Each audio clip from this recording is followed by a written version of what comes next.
Report शामिल करते हैं टिंडोला यार्ड से कस्टम टीम का नॉन कस्टम सिगरेट में इस्तेमाल होने वाले खाम माल के गोदाम पर छापा। तफसीलात जानते हैं हमारे नुमाइंदे आफाक अहमद खानजादा की इस रिपोर्ट में। टंडोला से नुमाइंदा fish TV news network bureau report Afaq Ahmed Khanzada टंडोला यार्ड। कस्टम टीम का नॉन कस्टम सिगरेट में इस्तेमाल होने वाला खाम माल की गोदाम पर छापा अकील शाह के करीब गोदाम में मारा गया। गोदाम से भारी मकदार में सिगरेट में इस्तेमाल होने वाला खाम माल बरामद। कार्रवाई के दौरान डीएसपी सिटी और एसएचओ थाना बी सेक्शन पुलिस ने मावनत की।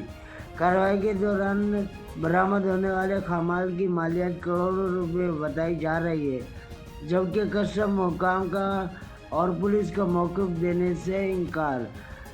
टंडोला फिश टीवी न्यूज नेटवर्क का नुमाइंदा आफाक अहमद खानजादा। आपने रिपोर्ट को मुलाहिजा किया। मजीद न्यूज और अपडेट्स के लिए देखते रहिए Faiz news network. Faiz news, Faiz सबके लिए।